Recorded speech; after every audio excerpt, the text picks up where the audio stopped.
Hey, what's up, everybody? Welcome to Pop Culture Philosophers. I'm Rockin Robbie Billups, and I'm here with Rex from Dynamite. What's up, Rex? What's going on, buddy? How are you? I got Amy here. Amy's going to step into the frame real quick. Thank you, Amy. Okay, cool. All right, so we're semi-prepared. Semi-prepared today, as we usually do around here at the Rex and Robbie show. Well, we got lots to talk about today. I know that, but I did want to hit one last football item. So what do you think, Washington Commanders? I mean, it's better than football team. So it is. Yeah. Not by much, but it is. I would agree. I would agree. I actually like Cleveland, the baseball team. I like their name change better. The Guardians. I like that. I think that's a lot cooler than the Commanders. I don't know. Yeah, I would.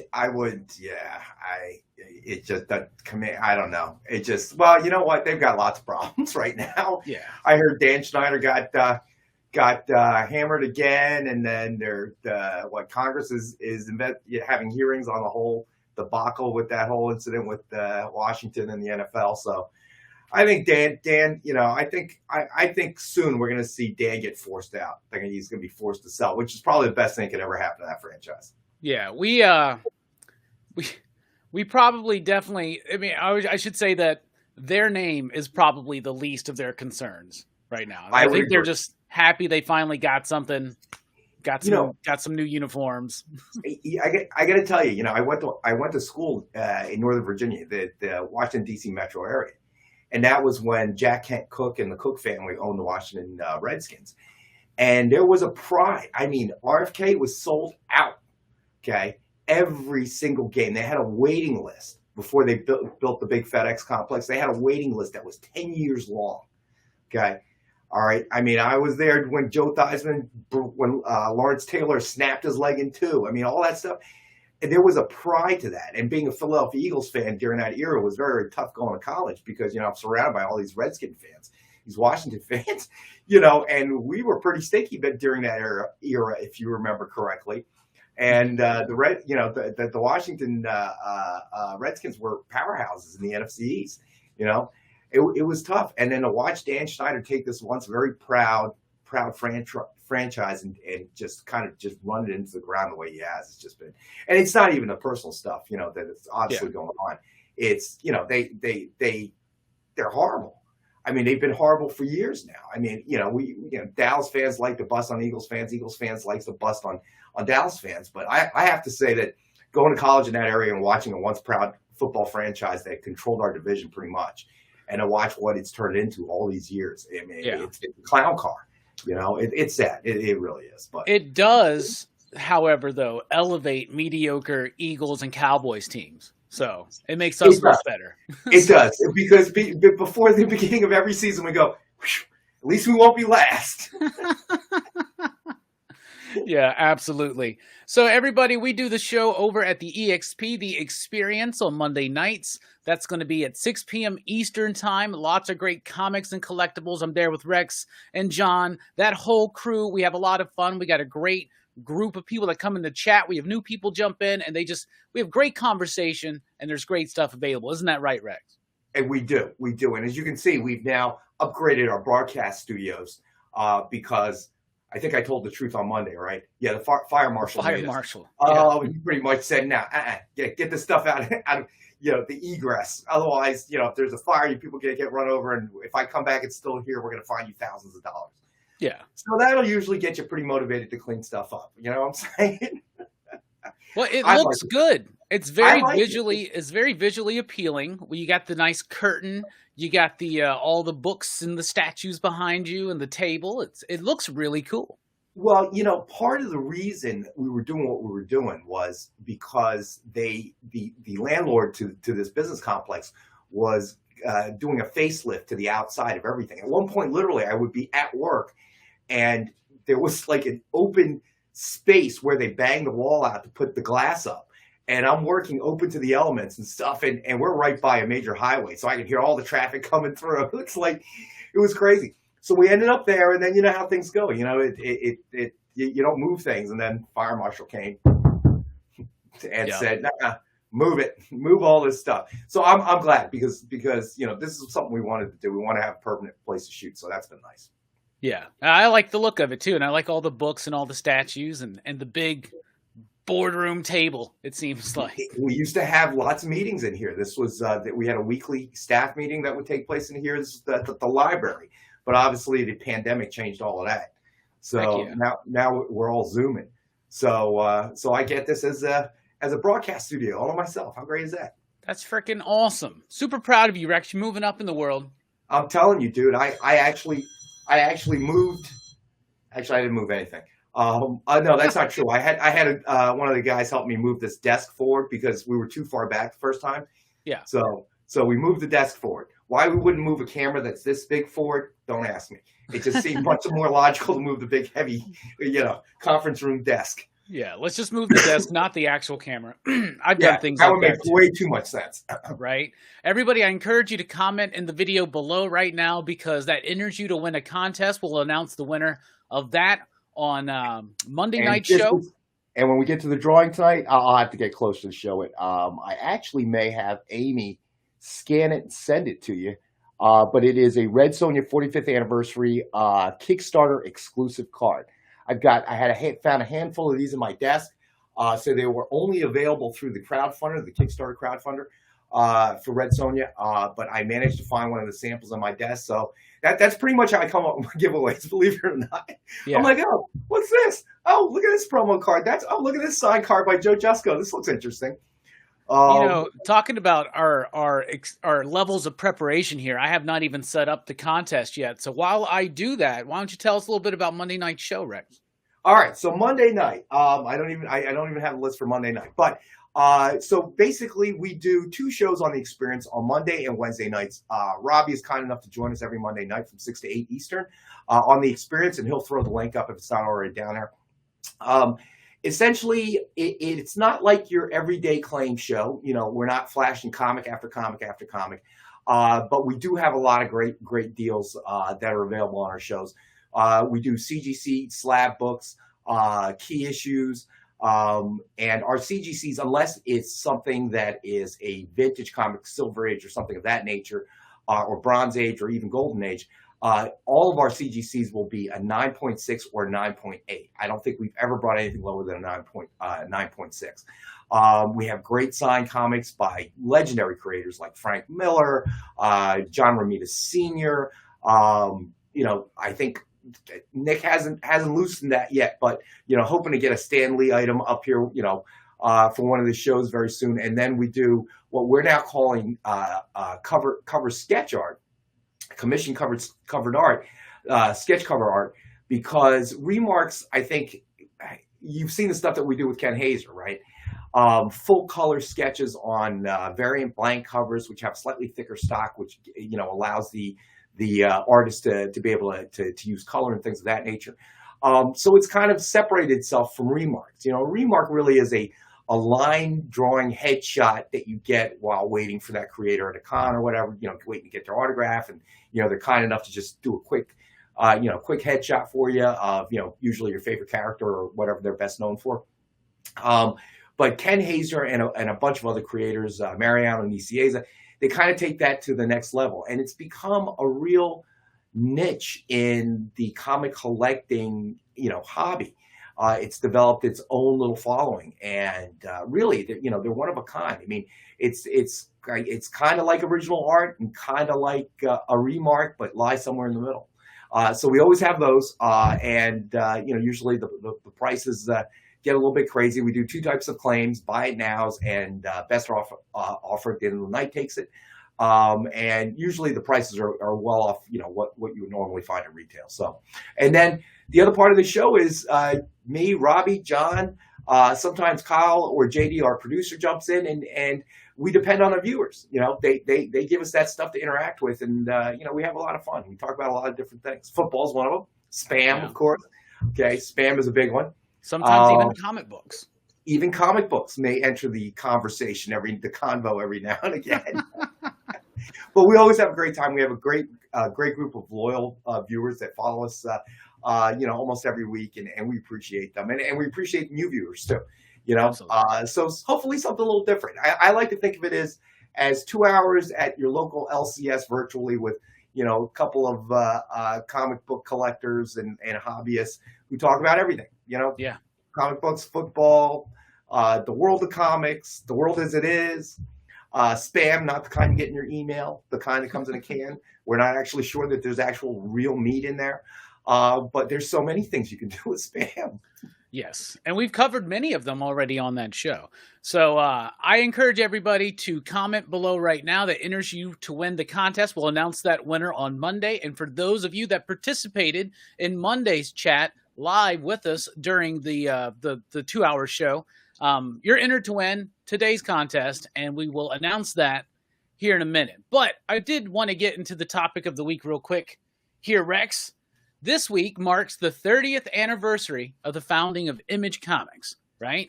That's hard to believe. It's been 30 years. Yeah. I mean, wow. Like, it still feels to me like they're the new comic book company, you know? I was a young man with hair back then. I was a very young man back then. I was a boy. Yes, you were. Yeah, I was. Yeah. But without facial hair, probably. I didn't have the facial hair yet, though I still have a wonderful head of hair. Most people never see it because I always wear the hat. But it's crazy to think that not take your word for it. Right. Okay. It's crazy to think that not only is it 30 years ago, but look at the journey that company has taken.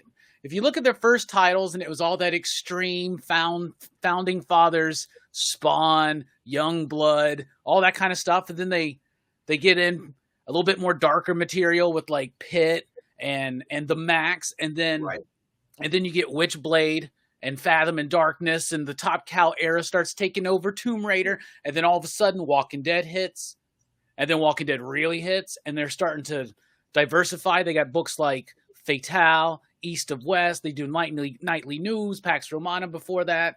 They drop Saga, and look at what it is now versus what it was then. And it's a crazy journey, and we've been around for the entirety of it, Rex. So I just wanted to know, and you out there in the comments, drop your comments. What are your reflections on 30 years of Image, Rex? You know what? We'll definitely want to pick up on this conversation when John's here as well on Monday. But you know, I think, first of all, I can't believe it's been 30 years. That actually is a scary number.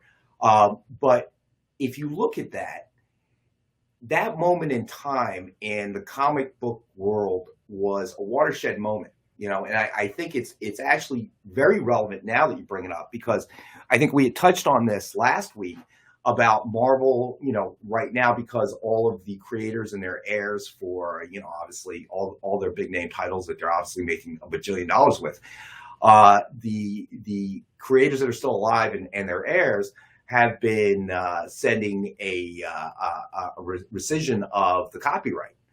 And so Marvel's trying to be proactive, obviously, in countersuing or filing lawsuits against all of these families. Yeah. And becomes the question of, you know, work for hire and who do these characters really belong to? And you're going to find people on both sides of that avenue. You know, I think we had somebody who works in IT that commented that, look, you know, I work in IT and everything I create is work for hire. So it belongs to the company that I work for. Now, granted, that certainly is a form of employment that's existed for a really long time. The problem, I think, they'll duke it out in court. They'll probably end up settling like they always do. But it's an interesting question. You know, does the family of say, you know, a legendary creator that created a character or a universe that now is being turned into multi-billion-dollar a year blockbuster franchises, you know, is there a point where you say that they deserve a piece of that pie? From a legal standpoint, from a moral standpoint, I don't know what the answer to that question is. You know, I think that, you know, you're looking at, you know, so like, what about Ditko's family? You know, how does that fly? You know, that at the time you thought, yeah, it could get big. They could sell a lot of issues. The character really take hold. But now you're talking about billions and billions of dollars every year. I mean, I think I read Spider-Man, you know, just revenue alone through the course of a year was $1.3 billion. Yeah, that's crazy. I mean, that's a lot of money. So I don't know, but I think so what I'm leading to is that we've always had that era. It's coming back again. But then when Image came around, the Jim Lees, the Rob Liefelds, the Todd McFarlanes, that was a watershed moment, because I think that what they did and what they were doing addresses that issue. Okay, that work for hire issue. I think it was the start of a huge, kind of revolution on the creator side.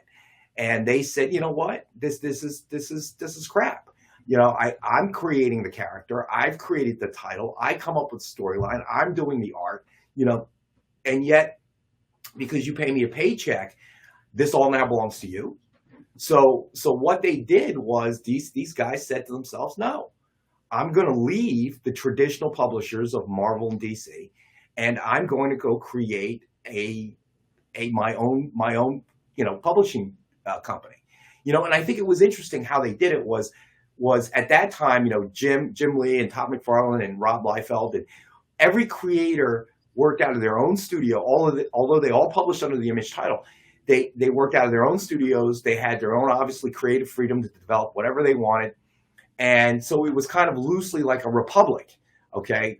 Kind of like what Greece was before the Romans, centralized everything. And it shook things up. I mean, it really, really shook things up. I mean, I don't think the industry was really prepared for that. And all of a sudden, the next thing you know, these guys are like rock stars.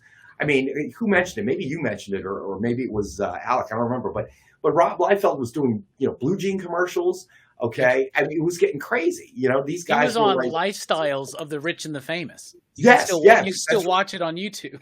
That's right. I mean, and all of a sudden these young kids, and each one, reacted differently to the money and everything else. Todd obviously expanded, and at one point was the premier producer of Major League Baseball's collectible action figures. Yes. Right. So, and he was making a ton of money off of that. Jim Lee obviously, re-entered the traditional world of publishing and has had a phenomenal career, chief creative officer and whatnot. So they've each taken a different path, but I mean, it really shook things up. And then all of a sudden everybody's leaving, everybody's trying to, and that was the flux, the huge kind of flux of a smaller publisher starting to open up out there. Now, some have worked, some haven't, obviously, like with anything else. But I think that was a good thing. And now there's a lot of them are still around, whether it's an IDW, obviously Image is still around, or a Boom or a Dynamite. It opened the door because before then, I mean, that was it. It was DC and Marvel. That was pretty much it. You had some fringe publishers that publish other things, but the comparison was so small, it was ridiculous. Yeah. So I think that was more than anything else. And I think that it was the precursor for people to question, or for the creators' heirs, like the Ditko family, whatever, to start chasing after that. Okay. Back in the day, yes, they were all just thrown in there and they were slaves to the publisher, so to speak. But, it was their imagination, their brain power that came up with all of these things that eventually turned into what they are today. So, I think that's a really very interesting question.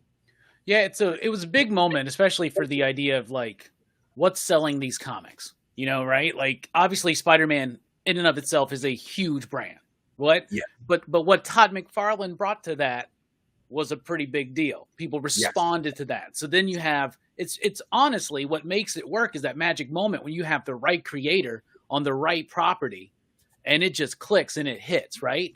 And so it all came out of the idea that Todd McFarlane says in the Image Revolution documentary that all it would have taken was like, if you do a t-shirt based on my Spider-Man cover, give me a few t-shirts. Right. And he has the famous statement where he's like, my dad worked at his company for so long. They gave him a gold watch. I don't get nothing. Like, I don't get anything. And then one of the first things. And so they published this Image timeline. Jim Valentino put this together, and it's a really cool, like, historical piece because it goes through the history of Image from the founding all the way through to today. It shows you images and things and tells you new things. I didn't realize this. Todd McFarlane has won a Grammy and an Emmy. So that's pretty cool. I knew about the Emmy, I think, but I didn't know about the Grammy. Yeah, because he co-directed the one of the Korn music videos because of the animation sequence based on his art. Oh, So he's won a Grammy, Grammy and I did award not winning. know. Yeah, That I did not. if I ever have Todd on the channel, I'm going to be like Grammy award winning artist Todd McFarlane. But he said it wouldn't have taken much, and they were like, it's, they made the statement and showed the entire industry that the power of the creator can kind of sometimes supersede the power of the brand, right? I think that's a very prophetic statement that he made at whenever he said it. But it really was about that. I think that's where that fundamental shift, you just mentioned it, where the power, and I think it started to happen kind of crazy enough. Okay. In terms of signed comics, which to be honest has always been kind of an offshoot of or a growth out of signed sports memorabilia. Okay. All right. And at the time, and it's so funny that this topic, that you thought about this topic today. I think what really helped was during the death of Superman and then the breaking of Batman and all that stuff, signed comics all of a sudden became a thing. Okay. And, it was being sold on, mainstream kind of retail, QVC, Home Shopping Network. And now you had a whole part of the industry that was trying to heavily promote the creator, and those that may have been more serious comic fans or collectors started to see a potential here. Well, you want to get Bob Kane. That's the guy who created Batman. That's how significant that is. Siegel and Schuster, you want to get those guys. Those guys created Superman. You know how significant that is. And, and then Stan Lee, it never hurt. He was always, promoting himself, the comics, everything he could get. The man was a show promoter. That was his thing. Absolutely. And I think that helped to develop that. And all around the same time, you had guys like McFarlane, you had guys like Rob Liefeld and Jim Lee decide, you know what?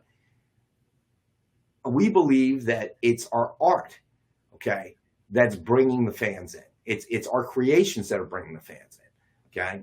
And of course, corporate America always moves very slowly. And at that point, Marvel obviously always had, during that period of time, was having major financial difficulties. And that created, I'm sure, its own background stress. DC had always been owned by, huge conglomerates throughout its period. Whether it be Paramount or whomever it was, at the time, it's certainly changed hands. But they obviously saw it the old way. And the old way was, it's the titles, it's the characters that are already created that have value. Yeah. We'll just throw an artist on it. We'll throw a writer on it. We'll throw an inker on it. It doesn't matter who. Okay. Yeah. One of the things that led into this was the fact that, let's say, Todd McFarlane does Spider-Man #1, sells 2 million copies, right? Well, you could be like, okay, well, that's the first new Spider-Man #1 in a while, but it wasn't the first new Spider-Man #1 even in the last 10 years. So a lot of that has to do with McFarlane. X-Men, Jim Lee, that sells like 8 million or whatever, right? Like, obviously you could be like, it's the first X-Men #1 title in forever, blah, blah, blah. But the thing is, the X-Force #1, the success of X-Force #1, the success of New Mutants at the very tail end of New Mutants that led into that is 100% Rob Liefeld.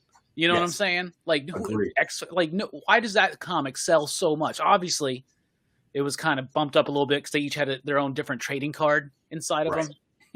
But they were on top of it. They were showmen just like Stan Lee, but they also wanted creator rights and respect, like in honor of Jack Kirby. And one of the cool things I learned in here, aside from that Todd McFarlane's won a Grammy, is that they went, before they officially did anything, they wanted to get kind of like a blessing from Jack Kirby. And they did. And that was like Spawn #1, I think, is like dedicated to Jack Kirby. And I'm a huge Kirby fan, like we all are. And that's just awesome to hear how much they cared about the generation of artists that came before them that didn't have these opportunities that they were going to get in the 90s. Yeah, I mean, it's still, and it was characters created by Kirby and others that allowed their art, their particular, style of art and their creative flow. It gave them an opportunity to become the rock stars, because I love their work. I even Liefeld had a unique way in the style of his art, but at the end, no matter how great they were, it was these key characters that they got to create that put them into that rock star status at the time. Because no matter how great an artist you are, if nobody's picking up that issue, nobody's seeing it. And so I think that they felt that they and of course this is just me, just my thoughts on it, but I think that they recognize that creators like Kirby, and others provided them this kind of venue, and even ones like Chris Claremont and Neil Adams, and all those guys that kind of lie in between, at the time, that had obviously Neil Adams and his Batman, and his work on X-Men was phenomenal, and it really got me interested. John Byrne, another one. Oh. And I think that they were that generation in the middle that really captured and allowed us to really capture and realize that the creators were the ones. Talk about Batman with John, and you will laugh all the time, but the Neil Adams Batman and then eventually Frank Miller. Yeah, that's what they really showed us, that the creators will have a following. It's not necessarily just the characters. And then guys like Image, they took it to that next level. Yeah, that's a good point. They were definitely heavily inspired as well of that, because in the 80s, it's like, it's John Byrne and Chris Claremont. They kind of turned this whole X-Men thing around, right? Yep. Frank Miller turned around Daredevil, right? So you're starting to get this understanding. And my understanding of it was that, especially in the 80s, Marvel was pretty decent with things like they were introducing royalties and stuff like that to the creators. And I think that that's something that's gone away, but I don't know 100% about that. But when they start boosting all these numbers and this new generation of artists come out, it's crazy. And then they have this massive success. I mean, Spawn #1 sells what is it? It says in here, it's probably 2 million copies, 1 to 2 million or something. That's insane. Youngblood selling insane amounts. But then they have their problems, because some of these, Rob Liefeld was very, very young, and all of a sudden he's got all this money. Apparently he's luring people over to Extreme Studios by buying them cars and just giving away, spending the most money he can on the highest technology. This is where we start seeing the rise of digital coloring and digital lettering, and it's not all perfect. They make a lot of bad decisions. I was reading a Shadowhawk #0 by Rob Liefeld the other night, and they were doing that stuff where it's blue font on black background and you can't even read it, and you're like, why are you doing this? But they made some mistakes. They faltered. They picked themselves back up. Todd had his issues, because he was like, I don't even want to deal with contracts or anything. And then all of a sudden, him and Neil Gaiman have their whole very public feud in our industry, very, legal action, things like that. So then they made their mistakes. Then Walking Dead comes out, and it was not a success at first, but it starts picking up traction, and they make other attempts. They bring other people in. They have their different Image waves when they're bringing in, say, the Sam Keith and Adele Keown, or they're bringing in Joe Mad and Humberto Ramos, J. Scott Campbell, Michael Turner. They're building up, and then all of a sudden they kind of switch into, let's bring in some good writers, and so they do the Guerrilla Comics imprint. Wildstorm gets bought. Rob Liefeld leaves. They have all this crazy, the collapse that we like to talk about of the industry, say the near collapse in the 90s. Image was right along with that. And then they stabilize, and they have become such a solid company, just pumping out a diverse assortment. Image was accused of being very much the same in those early days, right? Right. Their books are so diverse right now. There's all kinds of stories. You got horror comics, some of the best. You got cerebral, weird, psychological comics. You got great epic fantasy comics and brilliant hard sci-fi, all kinds of stuff, and still superheroes. So it's a journey. Well, they evolved. They evolved with the times, and people get older, and your view changes. I think that had something to do with it. I mean, that was a lot of money to throw at a guy at Rob Liefeld's age back then. He really did feel like a rock star and was living the life of a rock star. Yeah. NBA rookie that's, signed his first big contract and starts blowing money on cars and things like that, and then all of a sudden you wake up, you're like, oh, where's my money? So that's tough. But again, that was where they were at that time. And it was a very much, I see it as a watershed moment to where we are today at that time and what it represented to the past, pulling more attention to the creators, as opposed to the characters themselves, which I think it was well deserved. It was something that certainly we know from Jack Kirby's history that he didn't live like a rock star or any stretch of the imagination close to that. Did enough to keep a roof over his family's head, raise his kids, and that type of stuff. But there has to be some sort of happy medium in between all of that, I guess is my point. Yeah. Because if you're going to ask people to come up with all these great things that are going to sell, okay, and eventually we're going to see this moment because, they can go back and they can keep using, for the movies and everything else, they can keep using the old source material, but you do it enough times, eventually that old source material is going to end. Yep. You're going to run out of stuff and you're going to need new stuff. And I think that the outlook for the creators is going to change at that point, and that to me probably is the most significant thing is that everything you're doing right now on TV is you're adapting to something that somebody else created and has already existed in some cases for many years. Yeah. And you're tweaking it a little here, you're tweaking a little there. Yeah, that's true. That's true. I guess I kind of look at it in comparison to, it's just weird. Comics is unique because I look at it as, say, a Frank Herbert or an Isaac Asimov. When they had the publishers publish their books, they didn't sign away the rights to those stories. And if they did, they had to make a conscious decision to sign that away. It wasn't just a work for hire thing. And I guess to me that's my problem with work for hire, as a basic concept, in that you're saying, okay, I want you to sign this piece of paper, signing away all the rights of anything you create from this point. Okay. Well, I haven't created anything yet. Yeah. Okay. Yeah. Well, whatever it is, we own it.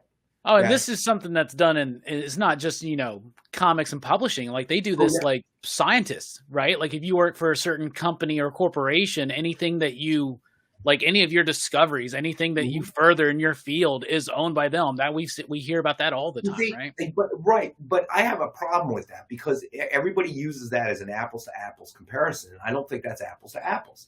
Okay. That's really apples to oranges. Now, what do I mean by that? So if you're sitting at, say, Merck up in North Jersey and you're working in a lab and you're the head of the department and you're trying to discover some cure for, I don't know, male pattern baldness. Okay, let's just say that, right? It's hopeful. That's wishful thinking. Right. Yeah. Well, suppose just like a one pill thing, not you got to constantly rub Rogaine on top of your head type thing. There's tons of other scientists who are working on that with you. Okay. They have to provide a huge laboratory with which you can conduct your tests. Okay. You have grad students, you have tons of people running around helping with the research here. Okay. Now you as head of that department, you're driving that research. Some of the ideas are yours, but there's a huge amount of infrastructure, okay, that exists so that you can make this discovery. Okay. Hermetically sealed rooms, dust-free rooms, whatever. I'm not a biochemist, so I don't know. But, there's a lot of money that goes in there, okay? Comic book creator, you don't even have to show up to the office. I need you to create this, okay? You could be sitting, or, like the old Stanley bullpens is why, which is why there's a legal issue, is Stan wasn't as clear. He just threw everybody in a room, okay, go do your thing. So there's, I guess, some legal basis there. But yeah, well, you could say that on a smaller scale, there's infrastructure to help make, say, a Kirby or Ditko or Buscema or Ramita's pencils work on, because they gotta get the colorist, they gotta get the inker, they gotta do the printing and all that. That's right? Incorrect because unless you're saying that Marvel was buying pencil sharpeners for them, right? They should. Okay. All right, they should. But think about it this way: the inker, the colorist, they were all on the same deal. Yeah, you're right. Higher. So there isn't a huge infrastructure. So the creator could work out of his house and then mail, his pencils to the inker. Okay. Yeah. That type of thing. So there isn't an infrastructure. Basically, as a publisher, you're just saying, hey, all right, listen, sign this contract, create something, we own it. Okay. Well, what are you doing? Well, we're going to print it. Yeah. Right? Come on, really? Me? Come on. Okay. So yeah, I and again, I don't think book publishers. I think that's more of a direction that we're looking at. In that a book publisher doesn't own your work; they publish the book. Okay, Yeah. they pay you in advance. They commit that they'll do a certain amount of marketing for your book. Okay, but they realize people got to like your book, or they don't got to like your book. Okay, think about it this way: J.K. Rowling. How much money would she have if she were a comic book publisher or a comic book creator, rather, as opposed to creating the world of Harry Potter? That's your best example. Yeah, She not a would lot. be a Not billionaire. not near as much, I don't think. Right. So there's a fundamental difference there. And I think that if you're making apples to apples comparison, it should really be comic publishers against book publishers. Gotcha. You know what I mean? But you Yeah. can't bring in the pharmaceutical end, or some guy is working in IT that I don't know, creates the super hacker protector or whatever. I mean, he had to have code that he had to work with within that framework. Yeah. So I find that it makes good story when you watch the movies where they're like, I have to go back and steal my code, or so James Yes. Bond has to go and sell. Yeah. It makes good. Yeah. Like, it's just something that popped in my head. I wasn't really trying to make a hard comparison there, but I love Yeah, what you were no. saying there. I know. No. But I've been thinking about this a lot. I can see. I appreciate your input, man. This is a really great conversation. I really like it. It is. I mean, it was a good topic you brought up today. So I think about it. I mean, Yeah. there's got to be somewhere in the middle where everybody can meet. But very rarely in life does that work out quite that way. Absolutely. And it also let Marvel and DC know that y'all aren't going to be the only games in town. And of course, there were plenty of other publishers and independent publishers before Image, but Image was the first one that Marvel and DC, Marvel in particular, definitely felt. And then if you look at Marvel post the rise of Image, when they lose those big name creators, it's a slow, steady decline until they eventually had to file for bankruptcy. And remember, right before that or during that, one of their last ditch efforts was to hire who back? Jim Lee and Rob Liefeld to do for their books that weren't selling very well. So there you go. So yeah, and that's a whole nother discussion. What happened to Marvel when they got bought out by Revlon, which to me was always just the oddest thing. I mean, why would a cosmetic company want to buy out a comic book publisher? It didn't make no sense to me at all. I'm like, hello? Yeah, it's weird. And of course, now in the hands of Disney, because the IP is invaluable to them. So, oh yes. It's wild how things turn in this crazy industry we call comics. That's a whole nother discussion we can have in 2 weeks about Disney, and are they becoming it's very quickly becoming a monopoly. Oh man, So right? what does that mean? What are the implications there? Yeah, that's a whole other discussion, right? We should get to that soon. Let us know what y'all think in the comments below. Be entered to win the contest. What do you think? How do you reflect on 30 years of Image? Rex, thanks for being here today, man. I'm really looking forward to continuing the conversation a little bit and having some fun on Monday night with you over at the EXP. We have one more thing to do. Oh, yeah, that's right. The contest winner. Yes, Clicking sir. the button. And Robbie will be able to flash this image and make it much larger. And the winner is Marcus Y. Oh, Marcus. Cool. So there Very we go. cool. Marcus, cards coming to you, buddy. Cool. Well, thank you for reminding me of that. I know, dude. We get distracted easier. Very easily. Who said it? It's Ron that always says squirrel. Yeah, right. No kidding.